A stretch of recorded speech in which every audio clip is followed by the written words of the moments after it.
jemaat Tuhan yang di rumah, mari kita datang kepada Tuhan. Kita akan bersyukur kepada Tuhan buat segala kebaikan Tuhan yang sudah Tuhan nyatakan dalam hidup kita. Dan hari ini kita boleh memperingati, kita boleh ingat kembali akan pengorbanan Tuhan Yesus buat setiap kita.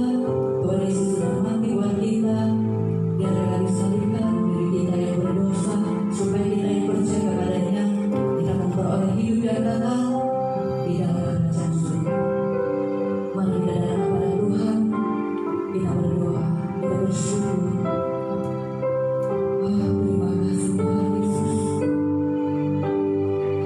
Kembali kami bersyukur kepada Tuhan buat kasih setiamu, kebaikan Tuhan yang Kau nyatakan dalam kehidupan kami Tuhan. Sampai detik ini Tuhan, Engkau masih memelihara hidup kami. Engkau memberikan nafas hidup, kesehatan dan kekuatan kepada kami, untuk boleh kami bersyukur kepada Tuhan. Terima kasih Tuhan, kasih setia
ini kita memperingati hari kematian daripada Tuhan Yesus Kristus, Jumat Agung. Kita tahu bahwa ini hal yang luar biasa. Kematiannya ini yang membuat kita, Anda dan saya, memperoleh hidup. Nah, hari ini saya akan memberikan judul firman Tuhan, darahnya memberikan kehidupan.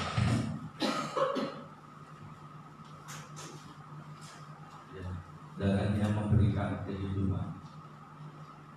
Kita tahu bahwa kita ketika berdosa di hadapan Tuhan, sejak Adam dan Hawa, kita ini mengalami satu kematian. Kematian itu disebutkan kematian yang dimana terpisahnya hubungan kita dengan Allah. Dan dikatakan bahwa upah dosa itu ialah maut. Ketika Yesus hadir ke dalam dunia, itu memberikan satu hal yang luar biasa, karena di situ Yesus rela mati demi kita semua, ya, supaya setiap kita memperoleh hidup yang kekal. Darahnya ini yang memberikan kehidupan. Ya, nah kita mengetahui benar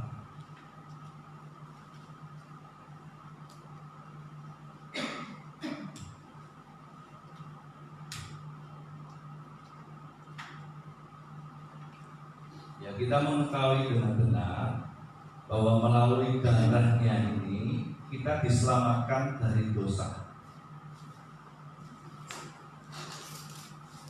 Ya, kita diselamatkan dari dosa. Upah dosa ialah maut, untuk mendapatkan kehidupan kekal. Jadi artinya kita ini sebenarnya orang-orang yang seharusnya mati oleh karena dosa, tidak bisa memperoleh yang namanya kehidupan kekal. Kenapa? Karena kita ini berdosa. Tetapi melalui darah Yesus, kita ini diselamatkan dari dosa. Kita mendapatkan yang namanya kehidupan kekal melalui Yesus Kristus. Ya, dalam Roma 6 ayat 23 dikatakan upah dosa ialah maut, tetapi karunia Allah ialah hidup yang kekal dalam Kristus Yesus Tuhan kita. Bahkan di dalam Efesus 1 ayat 7 dikatakan, sebab di dalam Dia dan oleh darahnya kita beroleh penebusan, yaitu pengampunan dosa menurut kekayaan kasih karunia-Nya.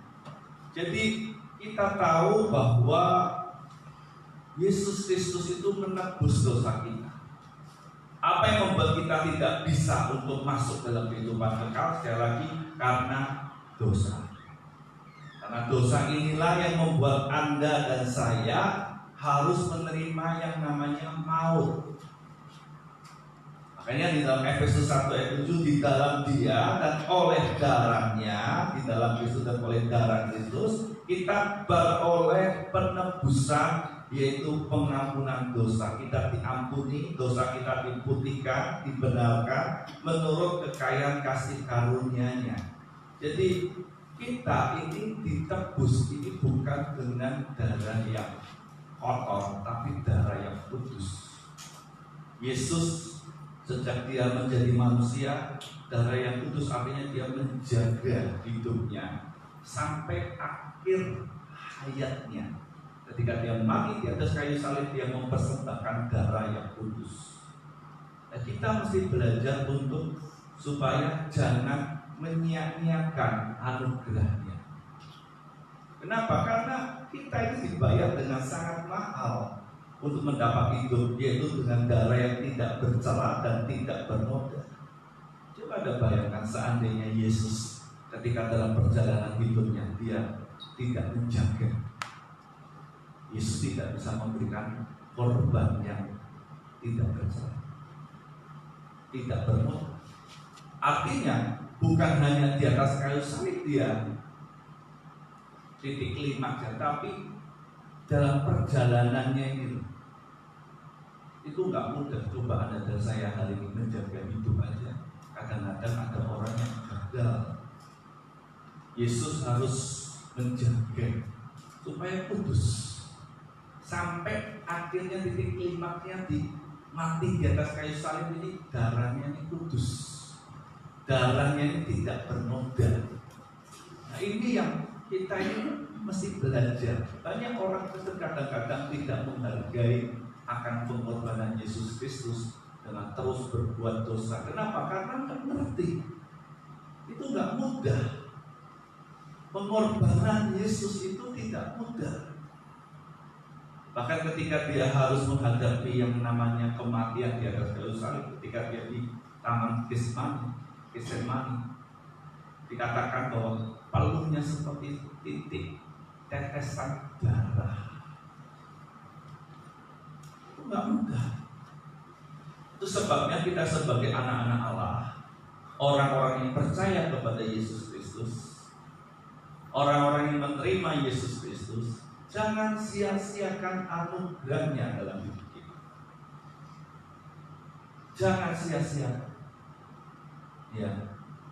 1 Petrus 1 ayat 18 sampai 19 dikatakan, sebab kamu tahu bahwa kamu telah ditebus dari cara hidup yang sia-sia yang kamu warisi dari nenek moyangmu itu, bukan dengan barang yang fana, bukan pula dengan perak atau emas.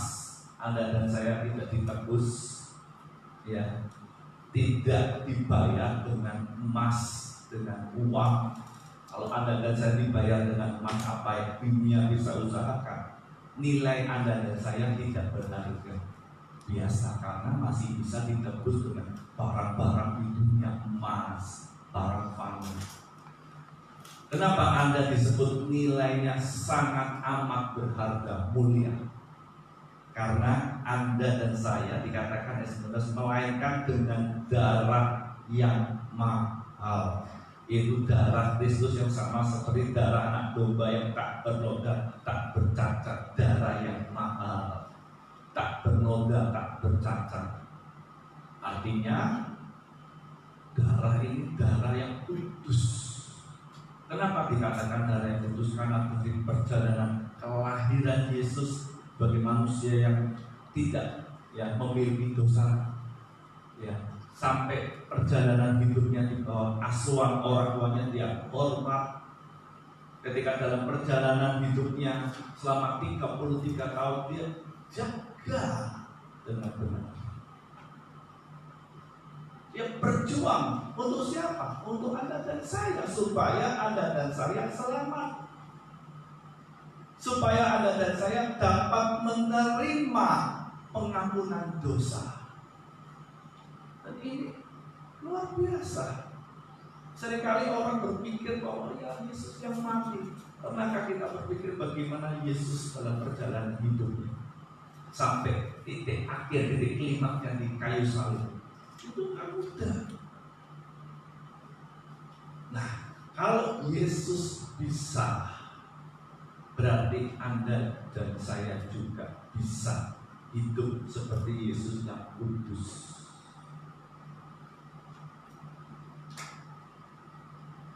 Jadi jangan Anda dan saya sia-siakan. Jangan Anda dan saya menganggap remeh atau menganggap sepi kekayaan kasih karunia itu. Apa yang harus kita lakukan agar hidup yang diberikan menjadi berguna bagi Tuhan Yesus Kristus? Apa yang harus kita lakukan supaya anugerahnya tidak sia-sia?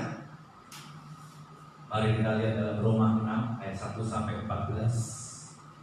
Anda buka Alkitab Anda di rumah, dimanapun Anda berada, ya, di situ saya akan menjelaskan satu persatu. Yang pertama, bagaimana supaya anugerahnya tidak menjadi sia-sia. Yang pertama, berhenti berbuat dosa. Berhenti berbuat dosa. Dengan katakan begini, ayat 1 sampai yang ketiga dari Roma 6. Jika demikian, apakah yang tidak kita katakan? Bolehkah kita bertekun dalam dosa supaya semakin bertambah kasih karunia itu? Sekali-kali tidak. Bukankah kita telah mati bagi dosa? Bagaimanakah kita masih dapat hidup di dalamnya? Atau tidak tahukah kamu bahwa kita semua yang telah dibaptis dalam Kristus telah dibaptis dalam kematiannya? Ya, ayat yang pertama Paulus, Dia berkata, jika demikian apakah yang tidak kita katakan, bolehkah kita bertekun dalam dosa supaya semakin bertambah kasih karunia itu? Ini Paulus sedang ingin menegur. Ada orang-orang yang berpikir bahwa tidak apa-apa berbuat dosa, semakin banyak dosa semakin pengampunannya luar biasa. Hari ini Paulus menegaskan begini dalam firman-Nya, sekali-kali tidak. Kenapa? Kita kan sudah mati bagi dosa, bagaimana kita masih hidup di dalamnya? Dikatakan, atau tidak tahukah kamu bahwa kita semua yang telah dibaptis dalam Kristus telah dibaptis dalam kematiannya.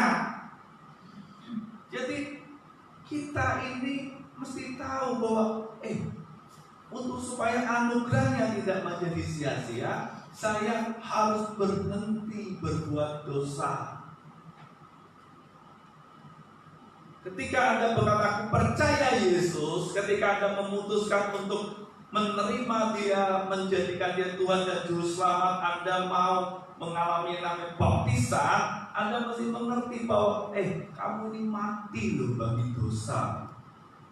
Saya kadang-kadang sedih melihat ada anak-anak Tuhan baptis ya karena mau memenuhi syarat.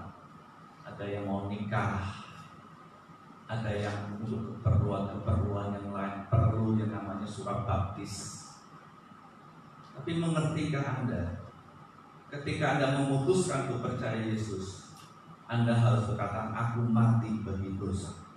Aku mesti berhenti berbuat dosa, karena di dalamnya ada perjanjian darah. Karena di dalamnya ada penebusan darah Kristus yang mahal. Bukti dari iman percaya kita adalah ketika kita berani memutuskan dan berkomitmen untuk mati bagi dosa melalui baptisan. Anda mesti berani. Banyak orang berpikir bahwa kalau saya baptis saya dapat tiket masuk surga. Maaf, belum. Kalau Anda tidak memutuskan berkomitmen untuk mati bagi dosa, nggak bisa. Anda harus mati bagi dosa, berhenti berbuat dosa. Itu menandakan bahwa Anda menghargai, menghormati akan anugerah Tuhan dalam hidup. Kalau ada seorang budak, orang yang hina, dia dibeli, dilayakkan, apa yang dilakukan budak itu? Dia akan belajar untuk ngabdi. Dia akan mau hidup mengabdi kepada Tuhan, hidup di dalam bersama Tuhan. Dia akan belajar bagaimana dia menyenangkan hati Tuhan, supaya apa yang Tuhannya sudah berikan tidak menjadi sia-sia. Kita juga adalah budak dosa, tapi karena darah Yesus kita dimerdekakan. Seringkali banyak orang menganggap remeh.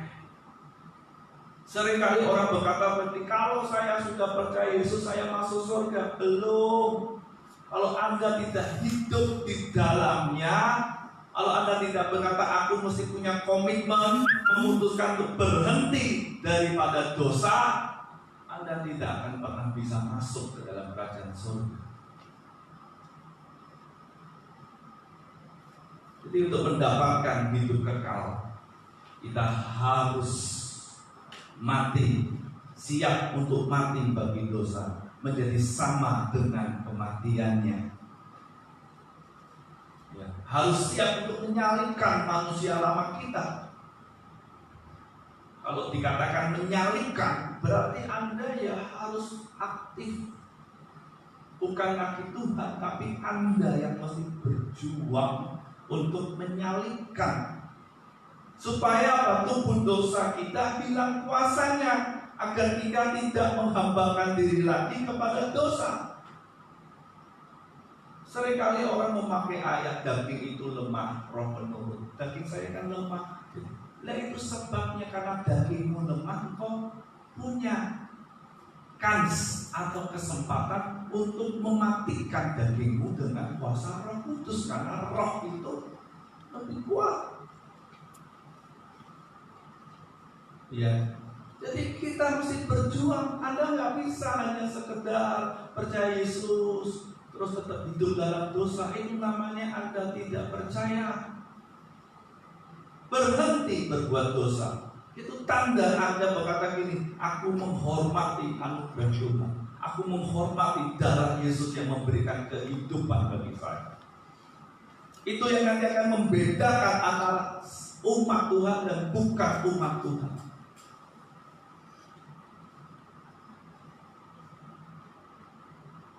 Ya, ayat yang keempat sampai yang ketujuh dikatakan ini, dengan demikian kita telah dikuburkan bersama-sama dengan Dia oleh baptisan dalam kematian, supaya sama seperti Kristus telah dibangkitkan dari antara orang mati oleh kemuliaan Bapa, demikian juga kita akan hidup dalam hidup yang baru. Jika kita telah menjadi satu dengan apa yang sama dengan kematiannya, kita juga akan menjadi satu dengan apa yang sama dengan kebangkitannya. Karena kita tahu bahwa manusia lama kita telah turut disalibkan, supaya tubuh dosa kita hilang kuasanya, agar jangan kita menghambakan diri lagi kepada dosa. Sebab siapa yang telah mati, ia telah bebas dari dosa. Dikatakan sebab siapa yang telah mati, ia telah bebas dari dosa. Merujuk ke ayat yang ketiga, keempat, bukankah kamu telah mati bagi dosa? Bagaimanakah kamu masih hidup di dalamnya? Artinya orang yang masih hidup di dalam dosa, dia belum mati bagi dosa. Berarti dia tidak punya hak untuk dapat berkata begini, oh nanti kalau aku mati, aku akan mendapatkan surga atau kehidupan kekal. Maaf, salah. Anda mesti mati bagi dosa. Anda dan saya mesti mau berhenti berbuat dosa. Stop untuk melakukan dosa. Katakan, sebab jika kita telah menjadi satu dengan apa yang sama dengan kematiannya. Kalau Anda menjadi satu dengan apa yang sama dengan kematiannya, kita juga akan menjadi satu dengan apa yang sama dengan kebangkitannya.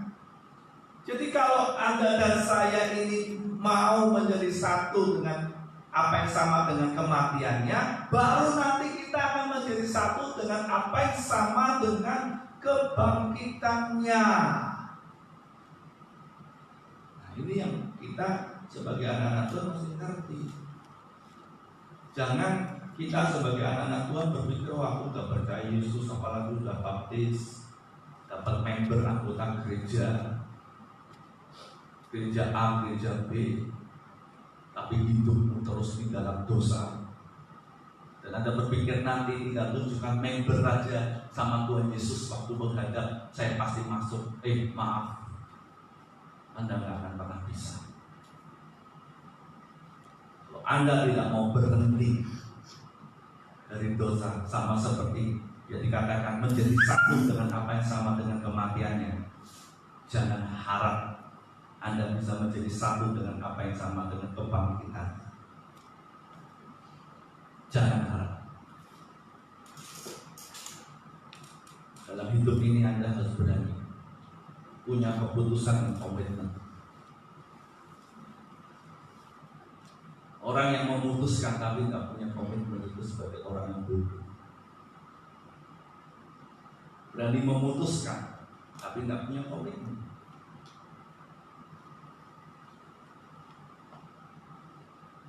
jadi seperti orang yang bodoh. Katakan jadi bijak. Ketika kau berani memutuskan untuk percaya Yesus, kamu mesti punya komitmen untuk berhenti berbuat dosa, karena itu yang diperintahkan. Kedua, bagaimana supaya anugerah Tuhan itu tidak menjadi sia-sia? Bagaimana supaya kita bisa berguna bagi Allah dalam Kristus Yesus? Kedua, miliki pandangan iman.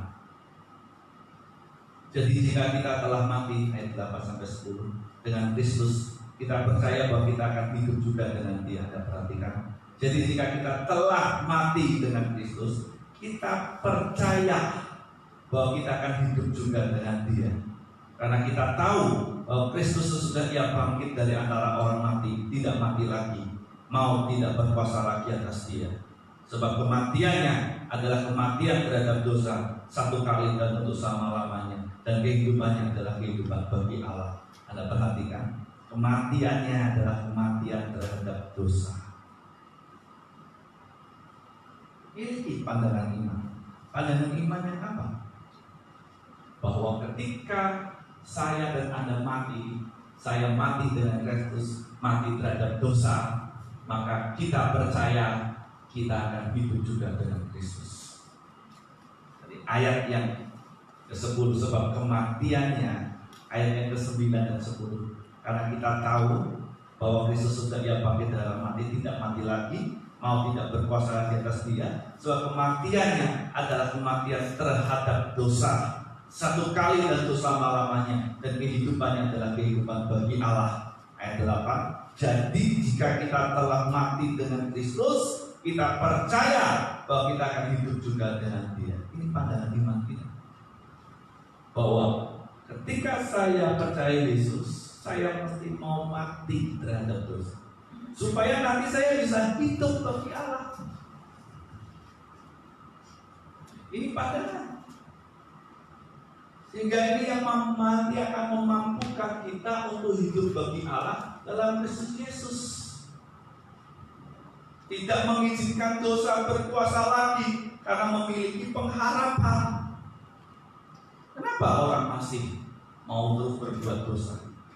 Karena dia nggak punya pandangan iman yang benar.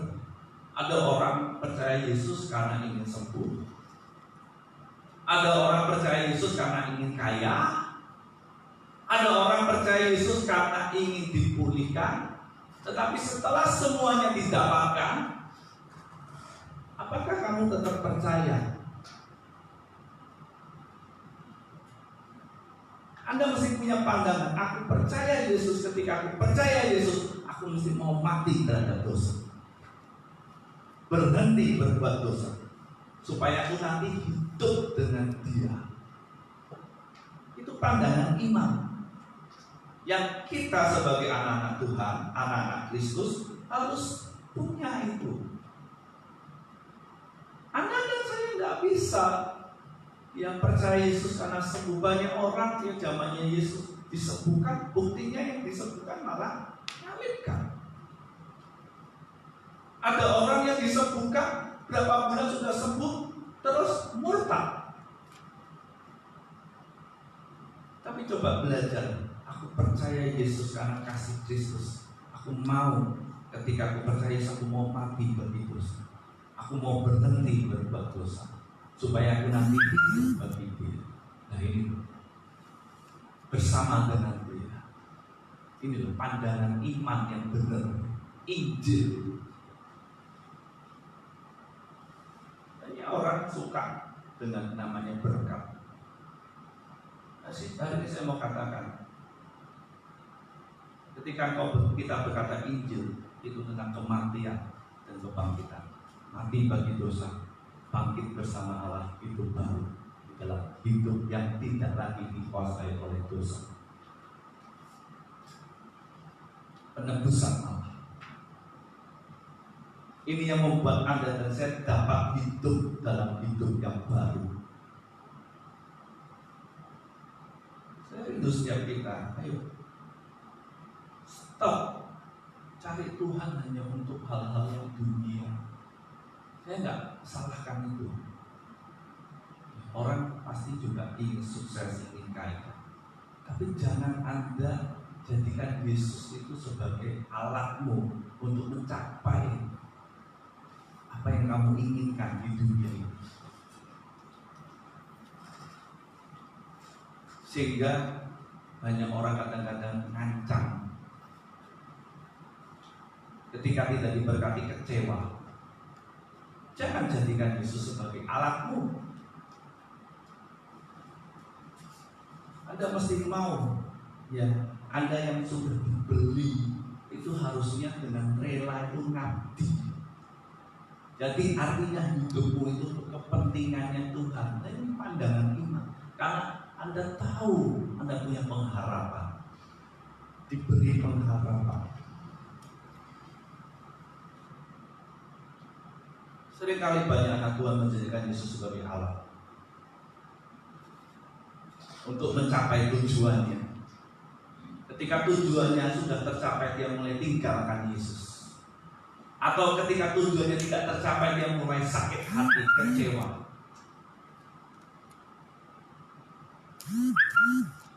Dia mulai lagi ngancam. Dia pikir surga itu membutuhkan kita. Surga itu nggak butuh. Kalau Anda nggak mau, ya Tuhan, nggak apa-apa.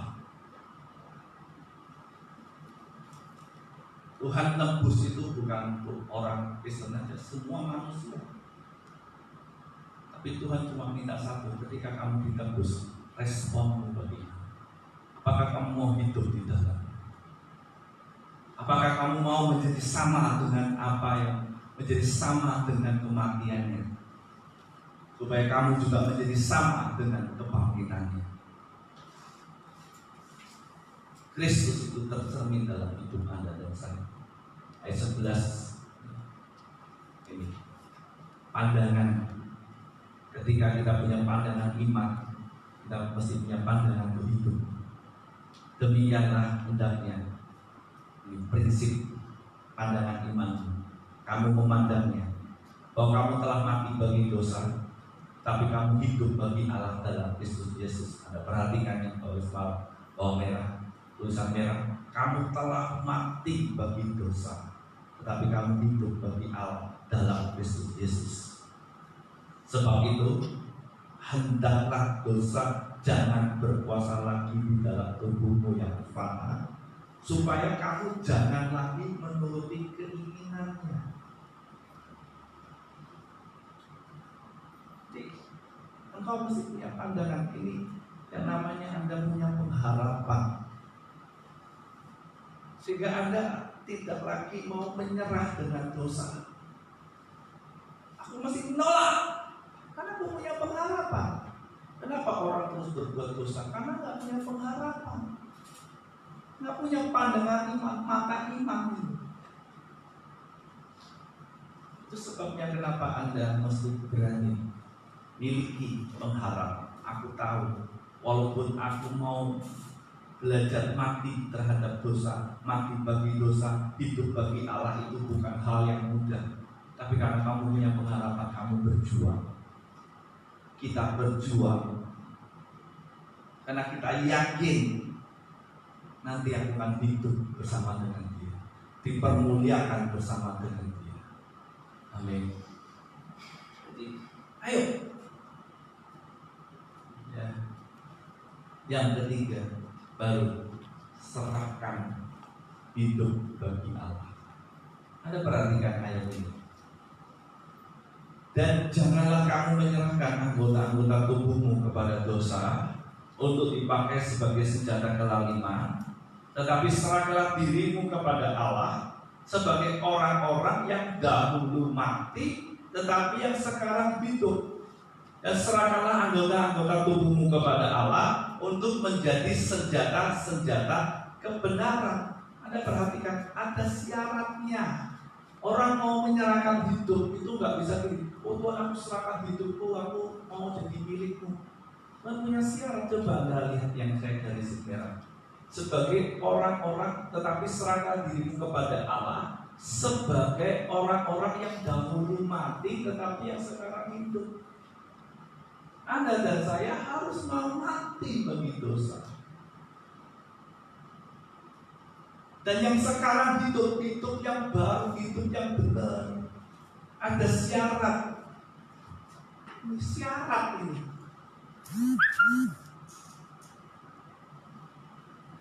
Orang kadang-kadang berpikir, wah, pelayanan, serahkan hidup.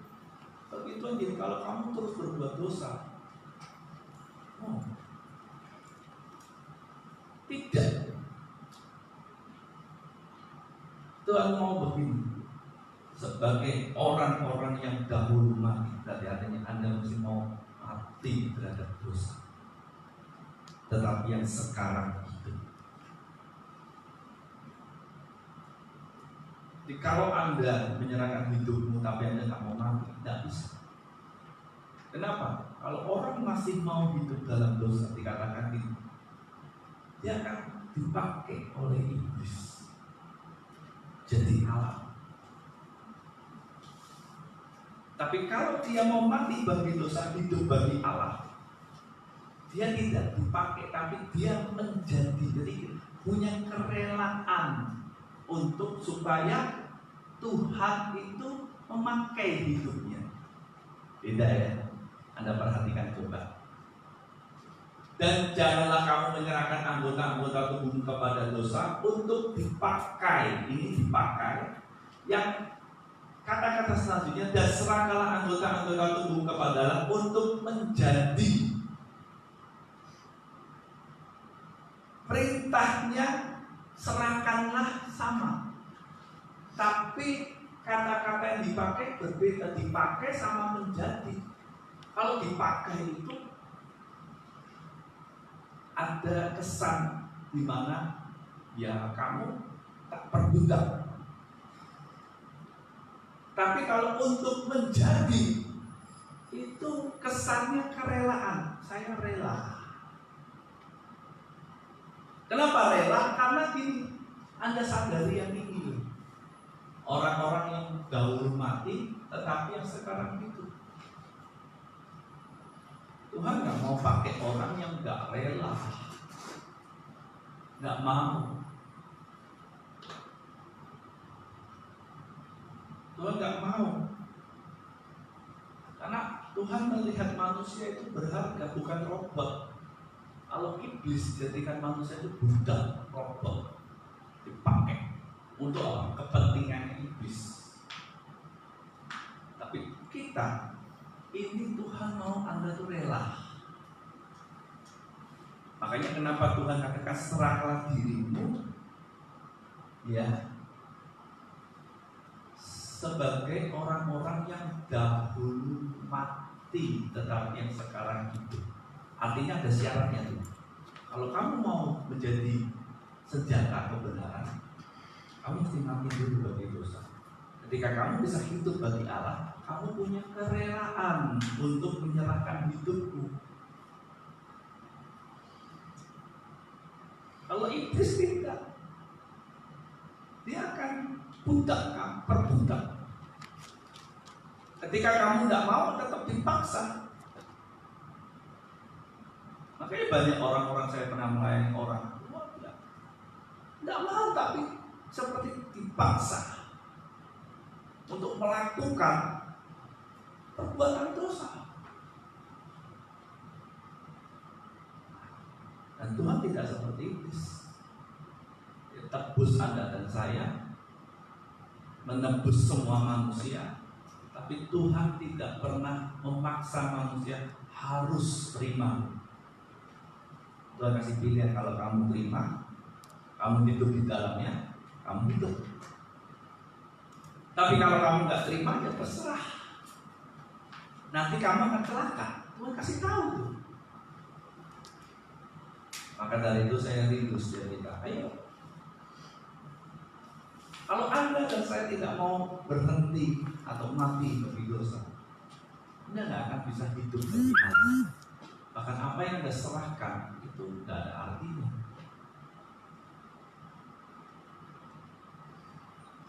Saya kadang-kadang berpikir, Tuhan katakan, bukan orang berseru-seru Tuhan yang masuk dalam kerajaan Allah, tapi mereka melakukan kehendak Allah. Mari kita belajar di sini. Itu sebabnya kita harus hidup di dalam Kristus agar tidak berada di bawah hukum yang lain. Untuk bisa berada di dalam Kristus, ya Anda tidak lagi dikuasai dosa. Sebab kamu tidak akan dikuasai oleh dosa, karena kamu tidak berada di bawah hukum Allah, tetapi di bawah kasih karunia, di dalam anugerah. Anugerah Tuhan itu ya ada ya kematian itu bagi dosa yang menembus dosa Anda dan saya. Nah sekarang kalau Anda sudah ditebus, ya kita mesti merespon hidup di dalam Kristus.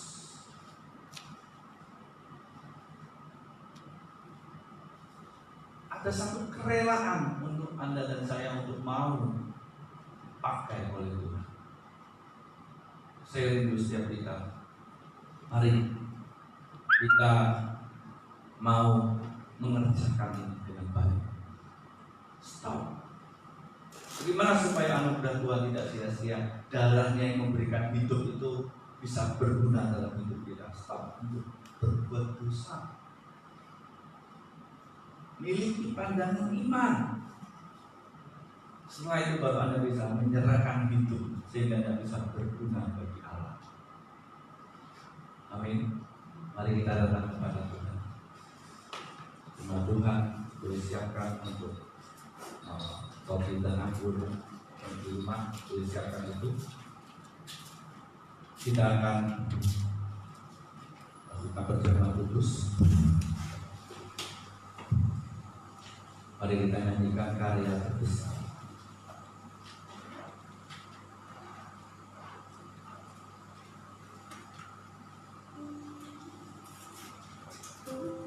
Karya terbesar dalam hidupku, pengorbananmu yang selamatkanku, engkau Allahku yang tak bernilai, yang ku miliki dan ku hargai. Yesus engkau bukan bumi, karya terbesar dalam hidupku, pengorbananmu yang selamatkanku, engkau Allahku yang tak bernilai, yang ku miliki dan ku hargai. Yesus engkau bukan bumi. Mari Tuhan yang berada di rumah,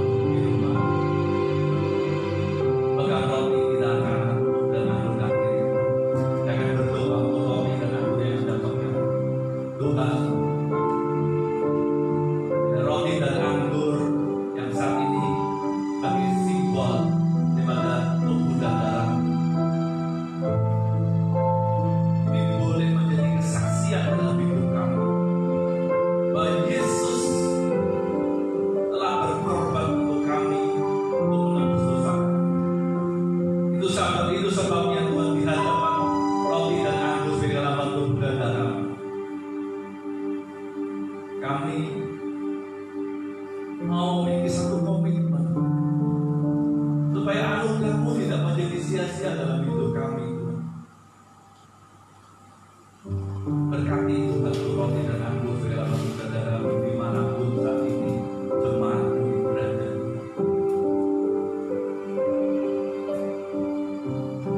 Terima kasih.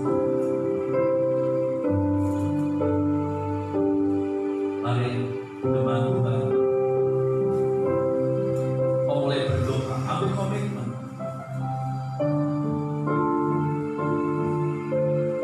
Mulai akui setiap dosa-dosa yang di hadapan Tuhan.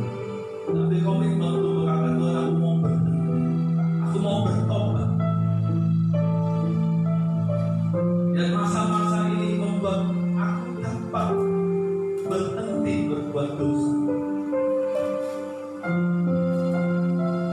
Mulai akui di hadapan Tuhan, di hadapan roti dan anggur sebagai lambang tubuh dan darah Kristus. Yes. Kau mulai berdoa.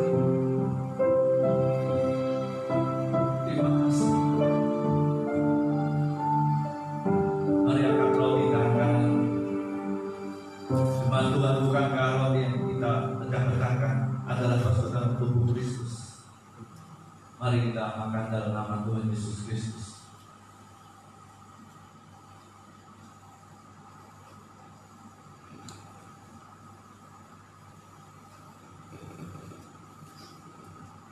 Mari kita akan anggukan hati kita. Cuma Tuhan bukankah cawan pengucapan syukur yang atasnya kita ucapkan syukur atas persekutuan dengan darah Kristus. Mari kita minum dalam nama Tuhan Yesus Kristus.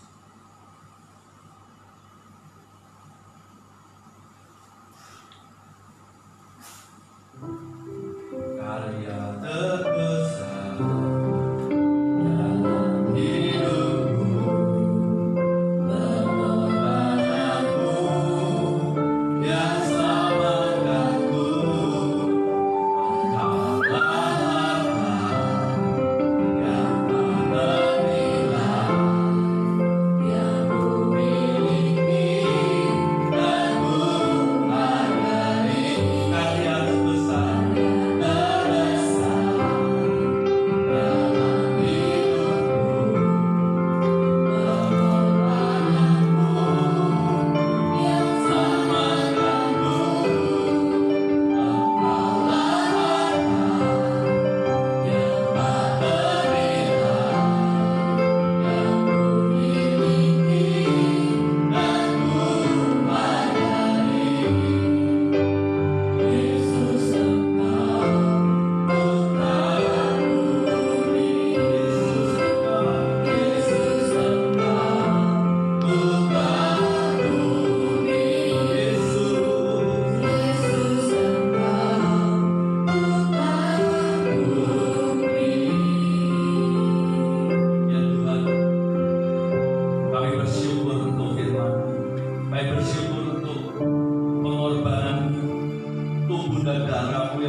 ajar kami untuk selalu menghargai, menghormati itu semua.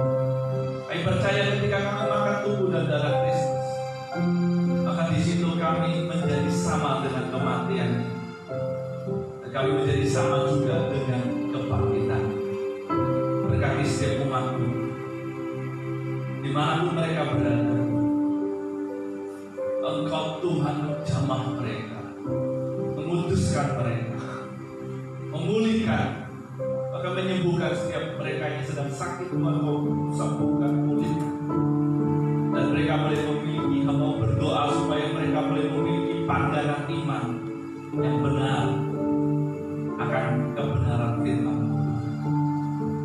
sehingga setiap umatmu dimanapun mereka berada saat ini, mereka mau melakukan setiap kebenaran firman-Mu dengan hati yang tulus, dengan penuh kerelaan di dalam nama Tuhan Yesus Kristus.